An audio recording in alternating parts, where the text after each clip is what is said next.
Thank you, Mr. Speaker. Mr. Speaker, this special motion is unprecedented but contemplated by the Constitution, and I support it. Let it be a lesson, Mr. Speaker, that be you ever so high, the Constitution is still above you. Mr. Speaker, some have told me and have told us that this is not our war. But, Mr. Speaker, they do not know that in circumstances of combat, a bystander is at greater risk than a combatant. You must choose your sides. And I've chosen, Mr. Speaker, after listening to the display of jingoism by the Deputy President, after listening to the self-entitlement for 2.5 hours, after listening to the disdain of governance institutions, this parliament and the courts, after listening to the DP threatening that parliament and the courts should know that it's not easy to remove a deputy president who had 7.2 million votes. Mr. Speaker, after treating Kenyans as fools by trying to mislead on the intent and purpose of his utterances on the idea of government being a company, it was easy for me to make a decision to cast my lot with impeachment of the deputy president. Mr. Speaker, there can be much to say on the reasons. It is easy, for example, Mr. Speaker, to talk about the confessions of the deputy president regarding 600 million that his son under 30 years was able to acquire. And he says, without tabling any evidence, that it was acquired from a bank. But he admits, Mr. Speaker, more importantly, two things. One, that the property in issue was government property irregularly acquired without the usual procurement processes.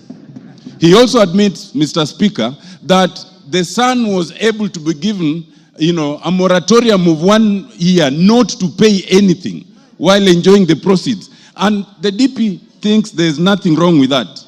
It is for good reason that the anti-corruption laws in this country do not limit themselves to the individual.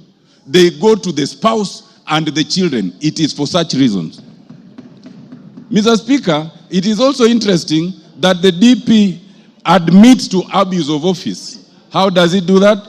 The DP admits to abuse of office on the issue of KEMSA. It is important, and this bears repetition, that the evidence tabled by the Honorable Mutuse includes an affidavit by Dr. Mulwa. That affidavit at paragraph 5 is very instructive, and it says that the DP's phone calls was aimed at interfering and covering procurement irregularities. And that is on a direct affidavit. But more importantly, if you look at page 69, you will see the SMSs. And that SMS, the son of the deputy president, Dr. Ikinu Rigathi, has the courage to say that there is a document for His Excellency we are trying to collect, not for himself, not for any other company, for His Excellency. And the fact, Mr. Speaker, that the DP admits to these processes and sees nothing wrong with it is a very serious matter of integrity. But, Mr. Speaker, I'll not speak to all those two. I'll speak to a more fundamental fact. The blatant justification of discrimination and insightful utterances against Kenyans. That is where I want to focus, Mr. Speaker. Mr. Speaker, in this, the DP, and they have gone through the documents, there are various clips where the DP repeats this, that Kenya is a company and those who did not vote for Kenya Kwanza are not entitled to enjoy the proceeds from that company. What worries me, Mr. Speaker, is that with a straight face, the DP could appear on live television and justify these utterances. How does he justify it? He says that he is entitled to do that because there are some partisan political agreements or promises that were made. What does that mean?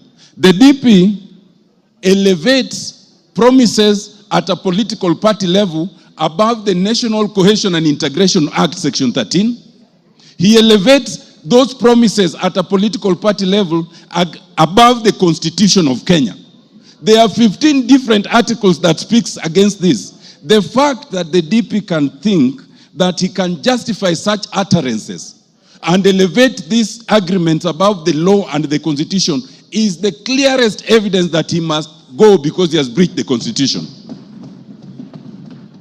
It is important to note that Article 145, 1A and C do not say that if you are respecting a political promise, then you can breach the constitution.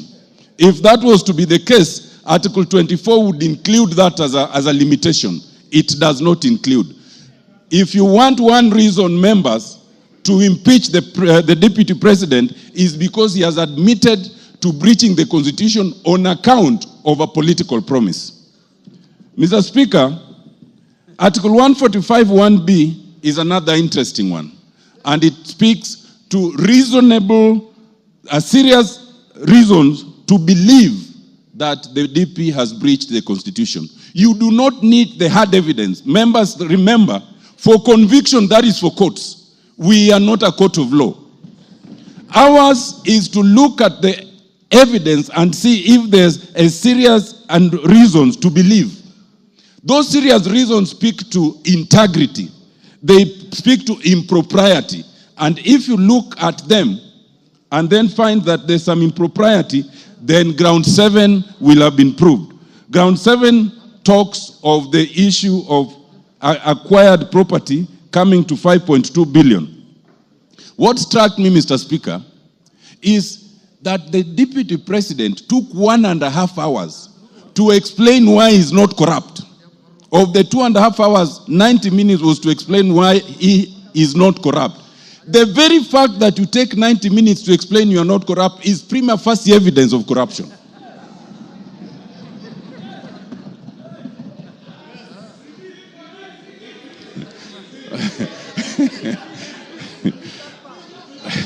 Mr. Speaker, for one who is not corrupt, you can explain it in a sentence, period. To take 90 minutes is in itself prima facie evidence that there's corruption.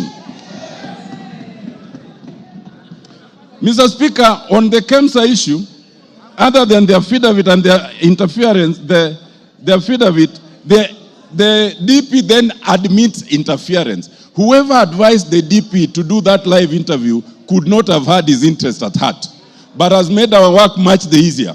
Because now there are self-incriminations, confessions, and admissions that we can work with. Mr. Speaker, it is clear from yesterday's presentation that the deputy president can no longer deputize the president. The role of any deputy under the constitution is to deputize. Mr. Speaker, I crave for just 2 more minutes.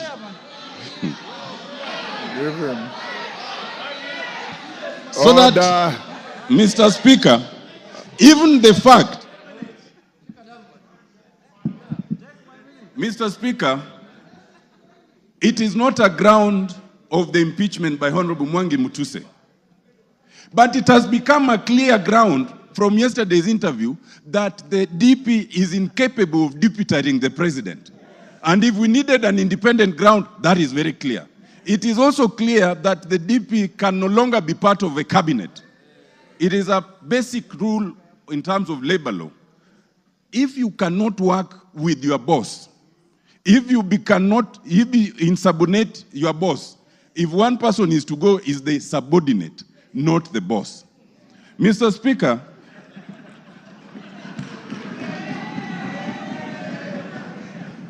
Mr. Speaker, I want to just close by addressing one issue, and it bears address. Some Kenyans, hello, Mr. Speaker, it is important to address this issue. Some Kenyans want us to divert attention from the impeachment that is before us. There's only one impeachment motion before us, and it's in respect of the deputy president. Now, some people have said, kufa makanga, kufa dereva. Now, let me explain to you. First of all, when you say kufa dereva, kufa makanga, you must remember that in that bus there are passengers. And those passengers can die if you are reckless. In this case, those passengers are Kenyans. We as parliament must navigate that issue so carefully that the passengers called Kenyans remain safe. Mr. Speaker, that is extremely important. Why? We are in a very unique position where we have a president and a deputy president, but we do not have an IBC. If anything happens right now, as we are going to, if we impeach the deputy president as we want to, as we need to, the position can be filled even without an IBC. But if there is no president and there is no deputy president, only the speaker can act for 60 days. Within those 60 days, there must be an election. We cannot currently have an election because we have no IBC. To have IBC commissioners, you need a president to nominate the board that will select them.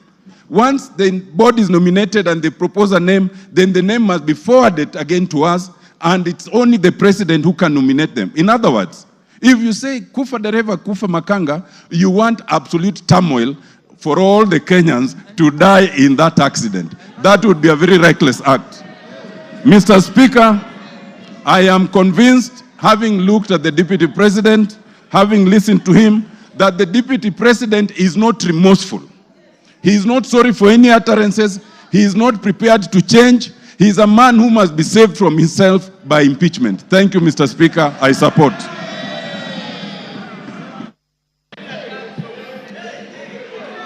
George, order. George Morugara. Wait for me.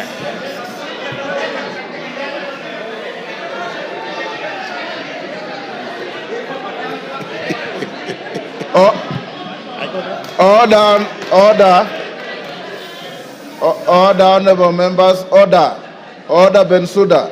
Freeze. Freeze where you are.